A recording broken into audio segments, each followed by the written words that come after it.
இந்த கொஸ்டின் ப்ரீவியஸாக ஆர்ஆர்பி எக்ஸாமில் கேட்டிருக்காங்க. அதாவது அமித்தோடைய பர்த்டே 16 ஏப்ரல் 2020 அன்னைக்கு வியாழக்கிழமை, தேர்ஸ்டேனா வியாழக்கிழமை வருதுன்னா, அவருடைய ஒய்ஃபுடைய பர்த்டே 2 ஜூன் 2020 அன்னைக்கு வருது. அப்போ என்ன கிழமையா இருக்குன்னு கேட்குறாங்க. இந்த மாடல் சம் கேட்டாங்களா? ஸோ இங்கே 2020 அதேமாரி இங்கே ஏப்ரல், இங்கே ஜூன். ஏப்ரலுக்கு அப்புறம் மே, ஜூன். ஸோ இங்கே பாருங்க 16 16க்கு அப்புறம் எத்தனை நாள் இருக்குது? ஏப்ரலில் 14 நாள் இருக்குது. அதாவது ஏப்ரல் 30 நாள், அதில் 16 போச்சுன்னா மீதி 14 நாள். அடுத்தது மேல 31 நாள், அடுத்து ஜூனில் 2 நாள். இது அப்படியே ஆட் பண்ணுங்க. 4 + 1 5, 5 2 7, இங்கே 4 47 நாள் இருக்குது.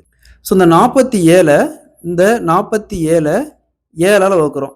ஏன் 7ஆல் வகுக்கிறோம்னா, ஒரு வாரத்துக்கு 7 நாள், அதனால 7ஆல் வகுக்கிறோம். 6 7 42, மீதி 5. ஸோ இதுக்கு மேலே இது 7ஆல் வகுக்க முடியாது. ஸோ மீதி 5. ஸோ இங்கே பாருங்க வியாழக்கிழமை, தேர்ஸ்டே, அதை விட்டுருங்க. அதுக்கப்புறம் வெள்ளி, சனி, ஞாயிறு, திங்கள், செவ்வாய். 5வது நாள் செவ்வாய்க்கிழமை. Option B is the correct answer. அதாவது Tuesday. Option B is the correct answer.